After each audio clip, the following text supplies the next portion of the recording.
This video is sponsored by the Ant Keeping Depot. Use the discount code ENDER5 for 5% off your first purchase. Link in the description. Before 2020 ends, I want to give you all a glimpse into my ant room, which is also my bedroom.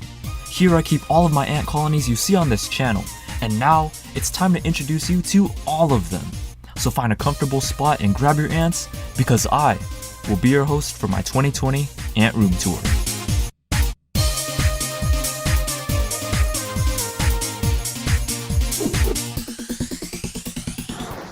And if you haven't already, join my Discord server so I can talk with you guys. Thanks.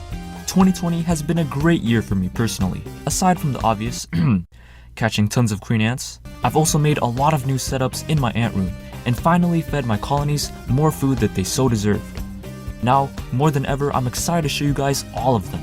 Timestamps are in the description for you impatient people, and first, I'll start with my cubes and tube setups, then make my way down to the test tube colonies. With that said, let me introduce you to my smallest and not really updated ants in my room, my dark Rover ants. These are one of the smallest ants I keep, and have been a part of my earliest videos, first being showcased in my 50 subscriber special. So we recently just hit 50 subscribers, so thank you guys so much for that. Whoa. Geez, that voice. In the larger of the two containers, I placed in 3 queens. This was to see if they would form a multi-queen colony if nested close together. However, after days turned into weeks, I didn't see any movement. So here we are now, sifting through the sand container with a Q-tip. Let's hope for the best, everyone. Guys, I'm gonna be honest, I was scared for a moment, but they actually were hidden under this rock.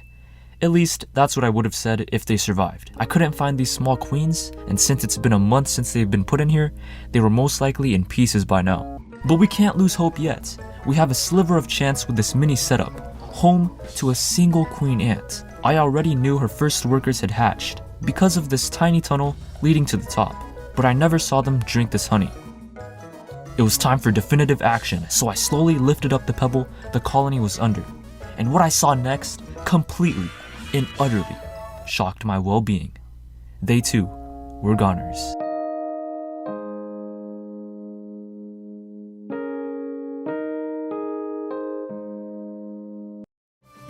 Now that my colonies were getting larger, I ordered these small petri dishes for an experiment. I wanted to see if they would be good for housing small ants and also for founding queens. The problem was, they didn't have tight-fitting lids and just laid on top. I could use 2 bottoms and tape them together, but then it would be harder to feed them. So I decided to go with how it was originally, and placed a thin layer of sand. Then it was misting time, and a quick shake to add little clumps. A much more natural look and adds dimension. Time to add in the ants. You have to do this with caution, so roughly tap the test. So just gently lay down the test tube in the sand. Luckily, my test tubes fit perfectly in here, but if yours can't, I would suggest moving the queen in manually. And also, as you can see, the lid comes off pretty easily, making it hard to pick up the setup from the top. My solution to this was tape. Only 2 strips would be good enough. This is also good for ants that can't climb, because I'm sure there would be tons of them crawling all over the lid, making it hard to feed them. This colony isn't too large, so I shouldn't need to worry about the workers. And guys, the quality was amazing. It was so clear it looked like there wasn't even a lid. Over the past hour they made this small cave their home, and I didn't realize it was there until I noticed queens disappearing. So that was pretty neat. Except that setup lasted very short, as I noticed some ants walking on my shelf, which led me to move them into another container. What I try to do with my setups that have the same species is to use different substrates. So right now the colony I moved in had regular desert sand, and this colony right here has beach sand. What I've noticed is most of my colonies don't dig in the beach sand, most likely because it has larger grains.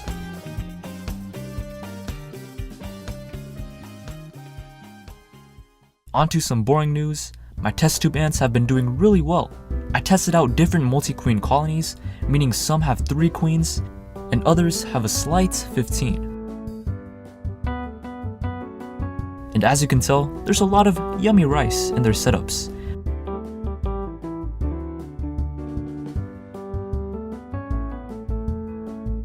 and I found that larger colonies progressed much slower than the smaller ones, and they were still at the egg stage while the others already had cocoons.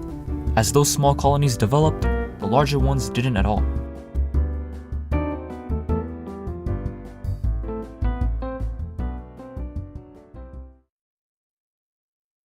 Moving on are my most active ants, those being Dorymyrmex bicolor, commonly known as cone ants. I have 2 colonies, one in a mini setup and another in a mini hearth from Tar Heel Ants. The mini setup has been in here since June and the colony is doing really well so far. What helps with their activity is the constant supply of honey and food I give them, which is very, very important for their growth. Because they've been given so much energy, they move the sand upward of about an inch. And nowadays, workers are everywhere on the surface. Something I like to do is push them down with my finger if they're near the top. Since they don't bite and slip easily, it's pretty funny. Here, they're making a small mound just by moving the sand grain by grain.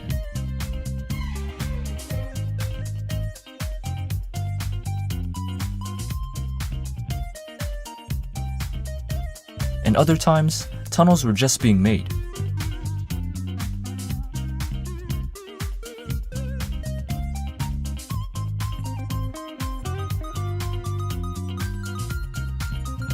One thing to note is that this setup is always changing, meaning a couple days later, that entire hill was gone. Let me show you the bottom, as that's where we find some neat stuff. Specifically, the eggs in the rest of the colony. All this open space was dug by the workers and the queen herself. Let me also mention this was in August. Here's all the brood now in September. Pretty crazy, right? This colony is definitely my most hardworking and fun to watch ants in my room. And I'm expecting them to get a huge boom in numbers soon.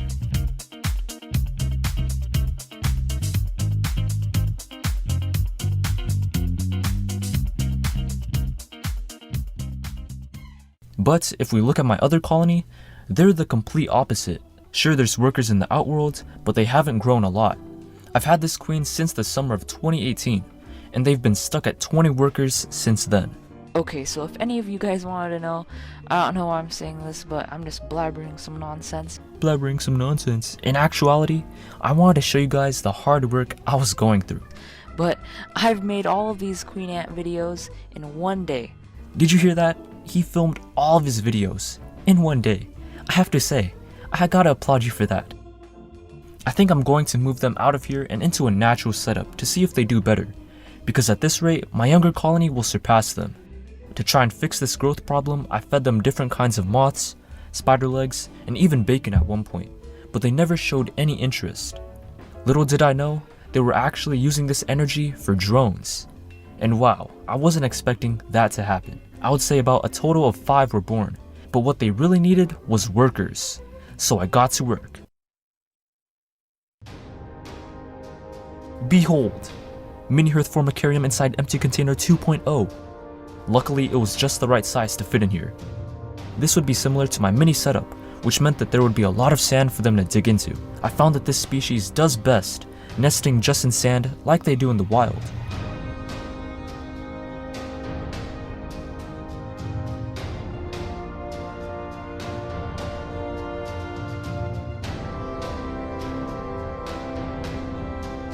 And once they were in, I took off the lid and also the glass. And I already knew they would move out as soon as they can, as there was a lot of space still in this formicarium.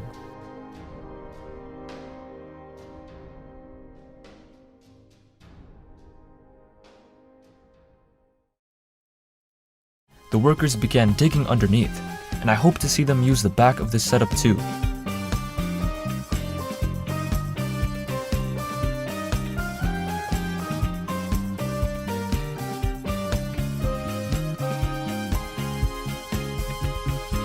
Just a day later, workers were already hard at work, and the colony was fully moved out. It was time to take out this mini hearth and reveal where they began excavating. And it was right underneath, just as I expected. Now it was time to mist this setup and add in decorations.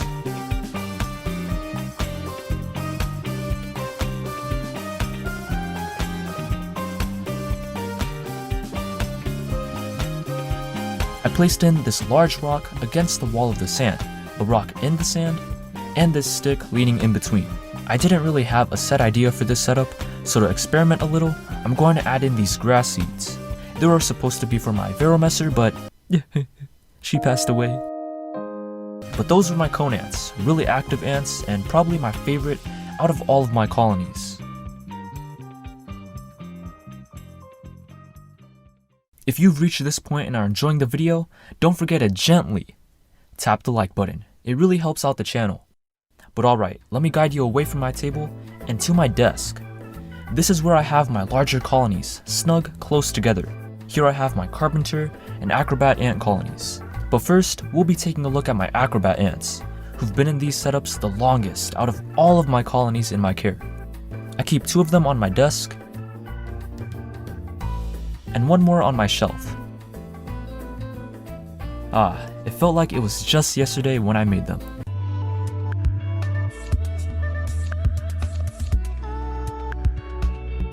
Sheesh! Them visuals though, the cinematic bars at the top and bottom, the color grading and the lighting. Okay, movie director Ender, okay.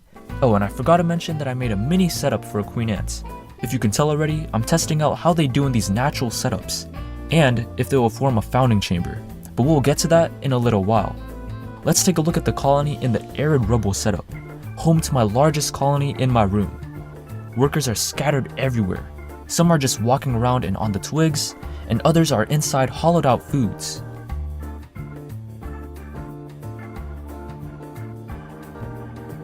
Here's some of their food scraps they put inside an old test tube. All of this protein really helps out their growth. One thing I noticed with all of my Acrobat ant colonies is that they like to cover up their test tube entrance. They're my only ants that do this, so it's pretty neat to see. Right now it's pink from a candy I gave them, but in the beginning of May, it was covered with cotton. Back then, the colony was much smaller, and often huddled in this corner. Most likely they were waiting for food, as I dumped it in here a lot.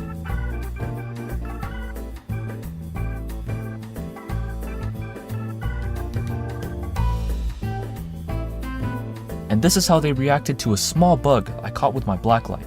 These bugs have been my main source of food for this colony, or actually all of my colonies in fact. Because of the moths I fed them, the colony just boomed in numbers.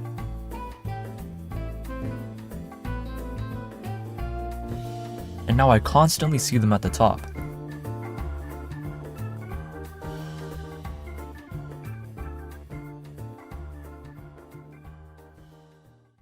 More recently, however, they've started to dig in the substrate, and this is the first time I've ever seen them do this, so they must really need the space now.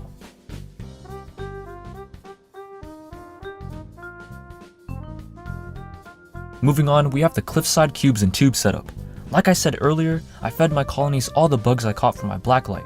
So with that said, there aren't that many workers compared to the other setup. There are ants foraging though, sometimes I see them on tops of rocks and sticks.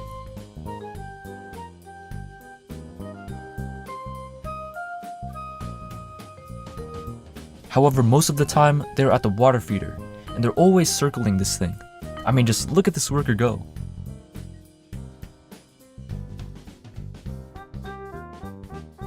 A common theme I've found with my Acrobat ants is they love carrying things around.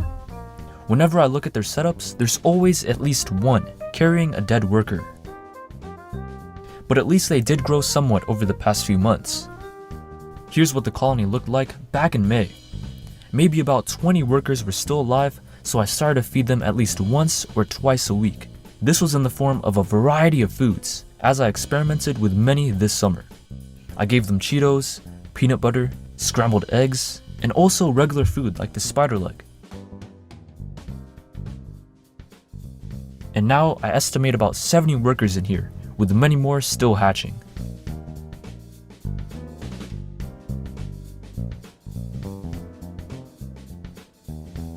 Finally, we have my last colony of Acrobat ants.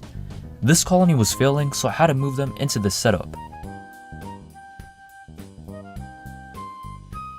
They have about 40 workers now, and they're a reddish-orange color, much more vibrant than my other species.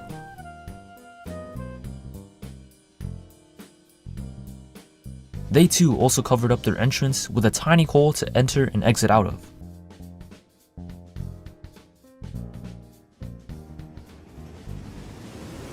But alright guys, that makes up my Acrobat ants. What I'm excited to show you now are these newly caught queens. These are the ones I put in a natural setup, so I can see how they formed their founding chamber in the wild. But the thing is, they're not really the digging type. Both queens prefer to just stay on the surface. And I did see this tunnel from one of them, but now she's just over here. And the same thing happened with the other queen, and she just left this 1mm ditch in the ground.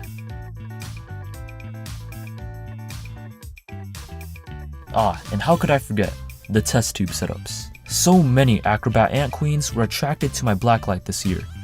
An important thing to note is that they like to keep their wings, so I had a hard time choosing which ones to keep.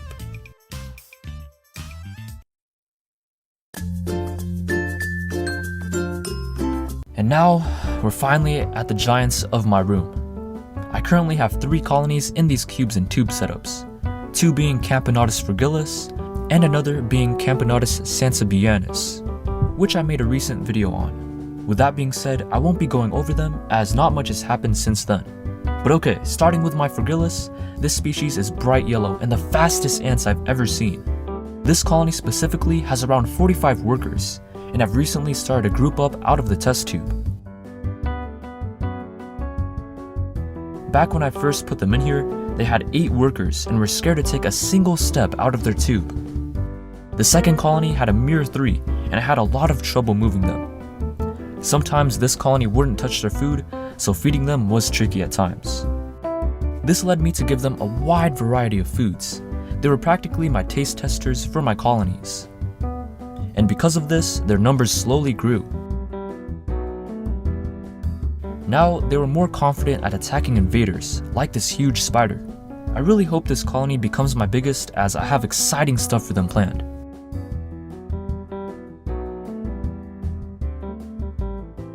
In comparison to them, we have my second colony. They were moved into my late harvester ant setup, because feeding them was super frustrating. You guys can't understand. These workers kept running straight at the entrance when I took off the cotton, so I ended up putting them in here. Since then, I've also fed them different kinds of foods. However, they're only at about 10 workers. The neat thing is, they have a major. And the disappointing thing is that it barely does anything. So I'll just have to focus on giving them more food if I want them to grow.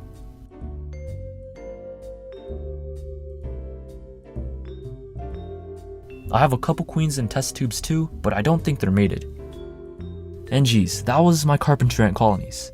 My largest ants I keep in my room, and also the final ants I have to show in these setups. Before we move on to my test tube colonies, I want to show you guys my shelf. I keep 1 Carpenter and Acrobat ant colony here, along with 2 test tube colonies. Then on the shelf below, I have all of my empty nests.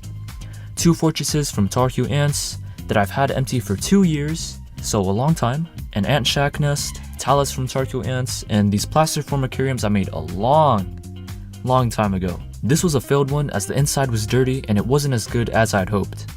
But the other nest I made for a tutorial, and I've never moved a colony in here.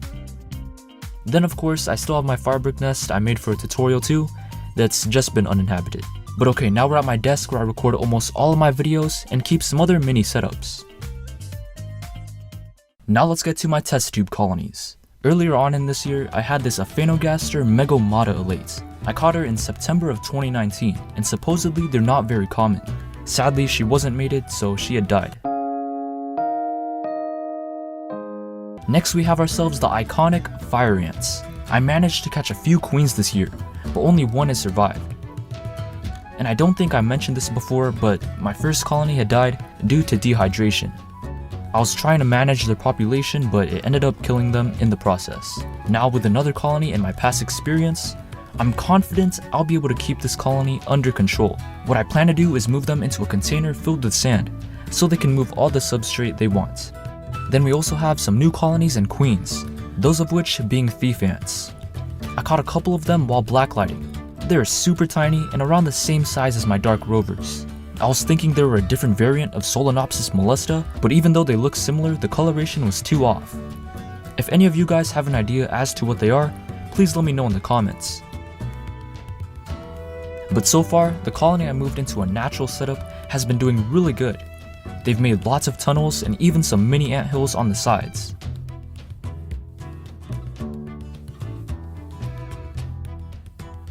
It's a little hard to see them because they match the color of the sand, but getting them on macro is much clearer and amazing to see.